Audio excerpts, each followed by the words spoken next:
जब आप शादीशुदा जिंदगी की शुरुआत करते हैं तो आपका मन आने वाले कल की सुनहरी तस्वीरों से सजा होता है।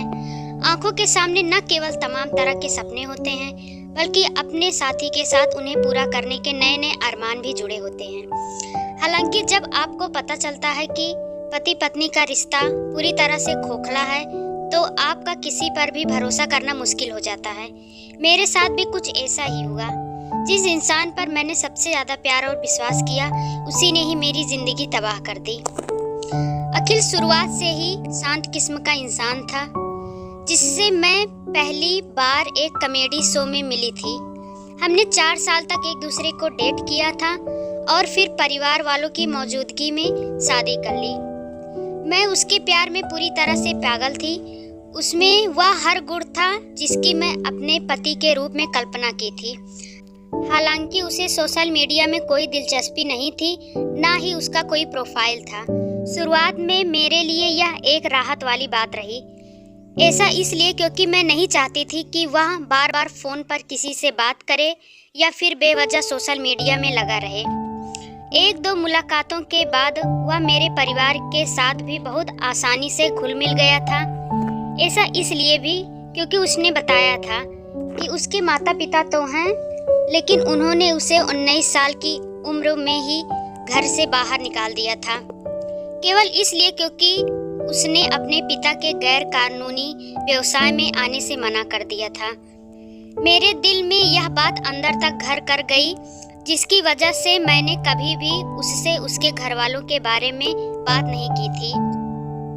हालांकि वह भी कभी अपने परिवार के बारे में कुछ नहीं बताता था।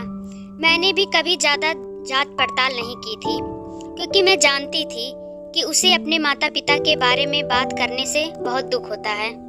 हमारी शादी में सब कुछ अच्छा चल ही रहा था कि साल 2019 की एक दोपहर एक महिला मेरे घर आई, जिसने मुझसे पास के मंदिर में जाने के लिए रास्ता पूछा।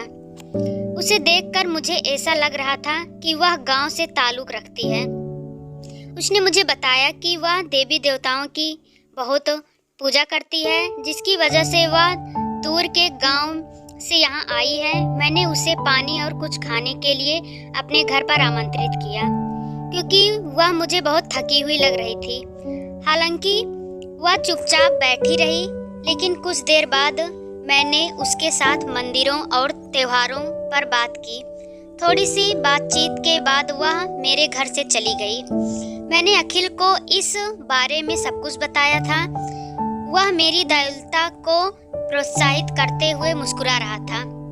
हालांकि 1 हफ्ते बाद यानी रविवार के दिन जब मेरे पति अपनी पसंदीदा करी रेसिपी बना रहे थे, वही महिला हमारे दरवाजे पर एक बच्चे के साथ आई। वह पूरी तरह बर्बाद लग रही थी। उसका चेहरा पूरी तरह आंसुओं से सना था। ऐसे में जब मैं दरवाजा खोलने के लिए आगे बढ़ी तो अखिल भी मेरे पीछे आया और उस महिला को देखते ही अचानक उसके चेहरे का रंग उतर गया। वह एक कदम से पीछे हट गया और उसने कोई भूत ही देख लिया हो। महिला एकदम चुप थी और वह बिना एक शब्द कहे हमारे घर में घुस गई। यह सब देखकर पूरी तरह घबरा गई। वह बोली, अनिमेष, तुम घर कब आओगे? अपने परिवार की देखभाल कब करोगे? आपको पता भी है कि आपका बच्चा कितना बड़ा हो गया है? आपके माता पिता कैसे हैं? इसी दौरान उसने मेरी तरफ गुस्से में देखा और मुझसे पूछा कि मैंने उसके पति को क्यों चुराया। मुझे इन बातों पर विश्वास ही नहीं हुआ कि वह सब क्या कह रही है। उसने मुझसे आगे कहा, तुम्हारे बगल में जो आदमी खड़ा है वह मेरा पति है। हमने बलमपुर में शादी की थी, जो कि एक भव्य समारोह था। वह अखिल नहीं, अनिमेष है। उसने मुझे अपनी शादी की कुछ तस्वीरें दिखाई, जिसमें वह वास्तव में अखिल था। मैंने उसकी तरफ देखा और वह सिर झुकाए वहां खड़ा था।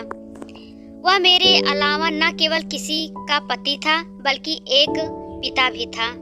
उस महिला के बगल में एक 6 साल की बच्ची भी खड़ी थी, जो कि अखिल की बेटी थी।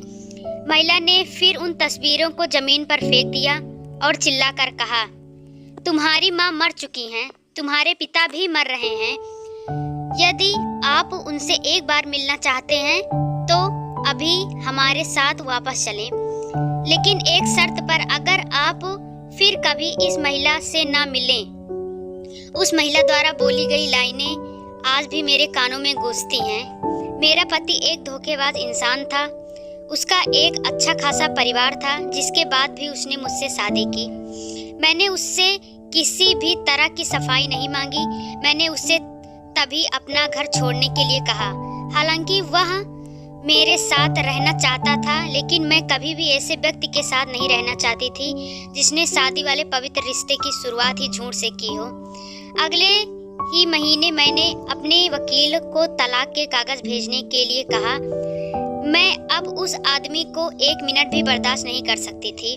उसकी वजह से मेरा पूरा परिवार तबाह हो गया था। इस घटना ने मुझे पूरी तरह से बदल दिया। मैं नहीं जानती कि मैं इससे उबर पाऊंगी या नहीं। Thank you for watching my video. अगर मेरा वीडियो आपको अच्छा लगा हो तो प्लीज़ लाइक करना, शेयर करना, कमेंट करना और सब्सक्राइब करना मत भूलना। Thank you.